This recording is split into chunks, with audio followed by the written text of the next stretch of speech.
अब मैं बताती हूँ कि प्राण प्राण क्या है। भाई आप देखे होंगे कि कोई व्यक्ति अगर मर जाते हैं, अगर कोई व्यक्ति का मृत्यु हो जाता है तो कहते हैं उसके प्राण निकल गए हैं। मतलब व्यक्ति तो है, उसका शरीर पड़ा हुआ है, लेकिन उसके अंदर ऐसा कुछ चीज़ है जो अभी नहीं है। व्यक्ति तो वो है, भाई कैसे निकल गया है? भाई उसके अंदर कुछ ऐसे चीज़ें हैं, व्यक्ति की मृत्यु होती है तो वो तो पड़ा रहता है, लेकिन उस शरीर के अंदर कुछ ऐसी चीज़ें होंगी जो अब है नहीं, क्योंकि जब तक उसके अंदर सांस चल रही थी तब तक वो हर चीज़, उसके बॉडी जो है काम कर रहा था। अब जैसे ही वो चीज़ चला जाता है, वो बॉडी क्या करता है? काम लेस हो जाता है, एक्टिव लेस हो जाता है, वो कुछ नहीं करता, शरीर पड़ा होता है और वो वहाँ से निकल जाता है। तो जो निकल जाता है जो चीज़, वो है, किसी ने आत्मा कहा और किसी ने प्राण कहा। वो प्राण ही आत्मा है। वो जो प्राण है वो सांस से है ना, यानी कि सांस गए, सांस हमेशा के लिए बॉडी को छोड़ के चला गया तो बॉडी निष्क्रिय हो गया, बॉडी का कोई काम नहीं है, सांस तो छोड़ के चला गया, इसी जिसे हम प्राण शक्ति कहते हैं। अब आते हैं कि हमारे शरीर में ये कितना है। तो फ्रेंड्स, हमारे शरीर में 72,000 नाड़ियाँ हैं। 72,000 नाड़ियों के अंदर 10 नाड़ियाँ बहुत ही महत्वपूर्ण हैं। इसे मैं पढ़ के सुनाती हूँ। तो जो पहला नाड़ी है वो है ईड़ा, जो दूसरा है वो है पिंगला, तीसरा नाड़ी है सुषुम्ना, चौथा नाड़ी है गांधारी, पांचवा नाड़ी है हस्ती जिह्वा, छठवां नाड़ी है पुषा और सातवां नाड़ी है यशस्विनी, आठवां नाड़ी है अलंगुषा और नौवां नाड़ी है कुहू और जो 10वां नाड़ी है वो है शंखिनी। अब ये 10 नाड़ी के अंदर यानी 72,000 नाड़ियाँ हैं, उसमें ये 10 नाड़ियाँ मुख्य नाड़ियाँ हैं। इस मुख्य नाड़ियों के अंदर और 3 नाड़ियाँ हैं जो बहुत ही डेप्थ में है, बहुत ही मुख्य है, शायद इसके बारे में सुना भी होगा। तो वो जो नाड़ी है, जो 3 नाड़ी है, तो पहला नाड़ी का नाम है ईड़ा नाड़ी, जो रिप्रेजेंट करती है चंद्रमा को, रिप्रेजेंट करती है हमारी बाएं श्वास को, रिप्रेजेंट करती है हमारे बाएं तरफ की जो अंग है उसको, या पार्वती जी को आप कह सकते हैं। तो ईड़ा नाड़ी जो है वो चंद्र नाड़ी भी इसे कहते हैं, या चंद्र स्वार भी कहते हैं। और हमारी जो दाएं भाग है, दाई नासिका है, दाई नासिका से छोड़ी गई जो श्वास है उसे कहते हैं पिंगला नाड़ी, और ये रिप्रेजेंट करता है सूर्य को, यानी सूर्य जो है इसे सूर्य नाड़ी भी कहा जाता है। हमारे दाएं नासिका से जो निकलती हुई सांसें हैं उसे पिंगला नाड़ी भी कहा जाता है, और ये रिप्रेजेंट करती है सूर्य को। तो ईड़ा, पिंगला और सुषुम्ना ये 3 नाड़ियाँ प्राण मार्ग में स्थित है, और ये 3 नाड़ियाँ बहुत ही महत्वपूर्ण है। पूरा स्वर शास्त्र इन्हीं 3 नाड़ियों पर केंद्रित है, जिसे हम समझ लिया कि यह 3 नाड़ियाँ कैसे काम करती है, कि स्वर कैसे बदलती है। एक पॉइंट मैंने यहाँ पर बताया कि ये स्वर जो है ये बदलती रहती है। मन माफिक आप रिजल्ट पा सकते हैं, या मिरेकल आप अपने लाइफ में कर सकते हैं, और मिरेकल होता भी है, मिरेकल होता भी है। अब आप जानना चाहेंगे कि लक्ष्मी मैम ऐसा कैसे हो सकता है, हम सांस को कैसे बदल सकते हैं? तो वो है, देखिए, 1-1 घंटे में हमारी जो सांस है, जो ईड़ा नाड़ी और जो पिंगला नाड़ी है, यानी चंद्र सौर और सूर्य सौर, ये जब चलती है, जब ईड़ा नाड़ी चलती है तो पिंगला नाड़ी, इसका जो चलने की प्रक्रिया है, जो फोर्स है वो स्लो होती है, और जब पिंगला नाड़ी एक्टिव होती है, फोर्स लगाकर चलती है, तो ईड़ा नाड़ी का जो प्रोसेस है, जो फोर्स है, मतलब वो बहुत ही स्लो होता है। आपको पता भी नहीं चलेगा कि ऐसे अभी सांस ले रहे हों। तो आप यहाँ पर आप कहेंगे कि नहीं, ऐसा नहीं है, मेरा तो दोनों नाड़ियाँ चल रही है, मेरी तो दोनों सांसें चल रही है। तो ऐसा नहीं है। आप एक काम कीजिएगा, आप एक कागज़ लीजिएगा, हल्का सा कागज़ लीजिएगा, और देखने के लिए, चेक करने के लिए आप इस कागज़ को लीजिएगा, कोई भी कागज़ हो, है ना, चलेगा। कागज़ को लीजिएगा, आप ज़ोर ज़ोर से इसके सामने आप सांस लीजिएगा, ऐसे करके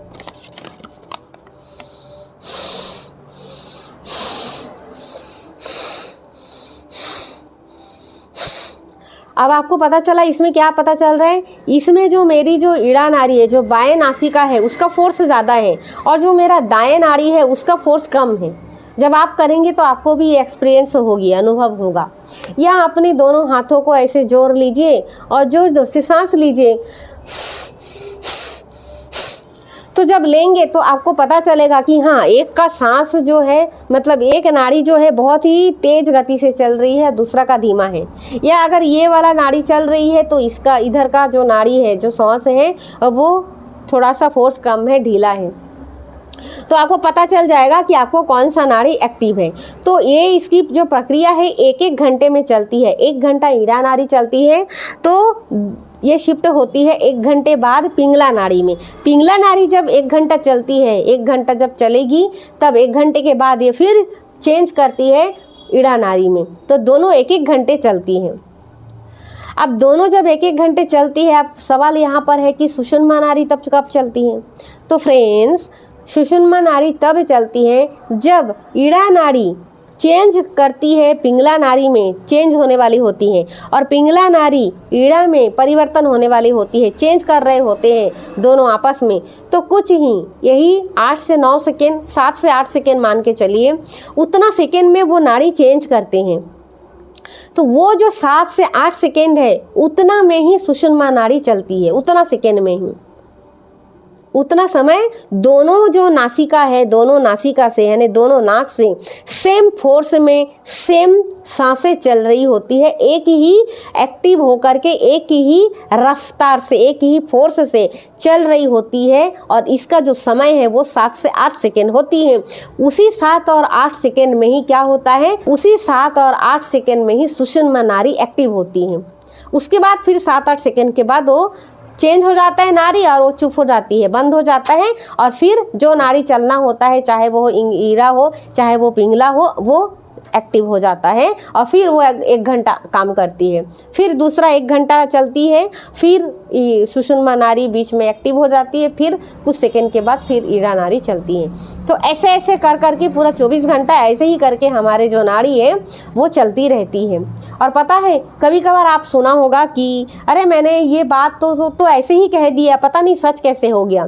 इसलिए सच हुआ कि शायद उस समय आपकी जो नाड़ी है, उस समय आपकी सुषुम्ना नाड़ी जो है वो एक्टिव था, और आप उस समय जो सोच आपकी था वो पॉजिटिव अगर था, अगर आप वो चीज़ पॉजिटिव होंगी, तो उस चीज़ अगर आपने उसे अचीव किए होंगे या आपके लाइफ में घटित हुआ होगा घटना, तो जाहिर है कि उस समय सुषुम्ना नाड़ी एक्टिव रहे होंगे, है ना।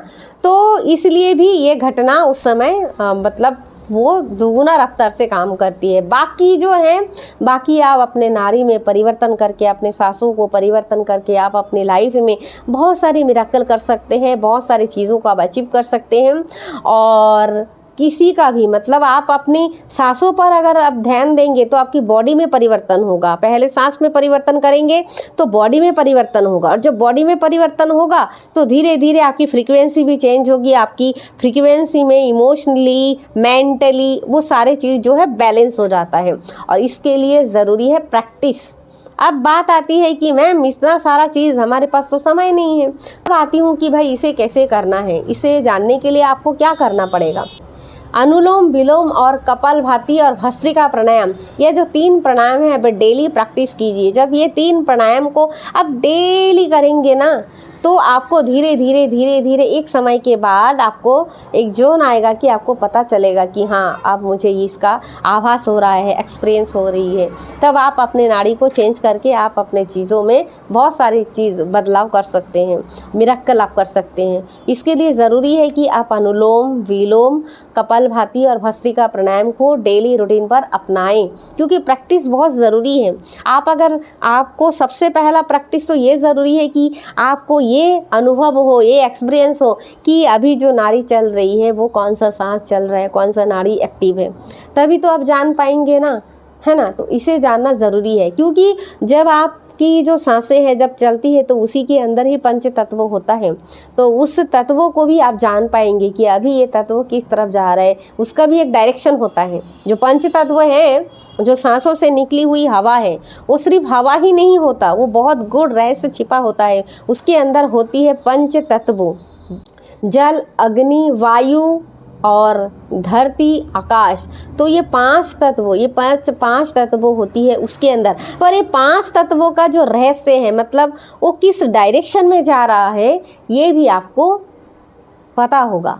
जब आप इस चीज़ को जानेंगे तो उस पंच तत्वों में से कौन सा तत्व अभी एक्टिव है, और उस एक्टिव में से, वो पंच तत्वों में से अगर कोई भी तत्व अगर एक्टिव है तो उसकी डायरेक्शन किधर जा रही है ये भी आपको पता चल जाएगा। ये सरल है, बस आपको प्रैक्टिस की ज़रूरत है इसे। तो फ्रेंड्स, इसी के साथ मैं इस वीडियो को मैं यहीं पे एंड करती हूँ। आप स्वस्थ रहें, मस्त रहें, और इस वीडियो को ज़्यादा से ज़्यादा शेयर कीजिए, लाइक कीजिए, कमेंट कीजिए। आपको कैसे लगा ये वीडियो ज़रूर बताइएगा। Thank you friends, thank you.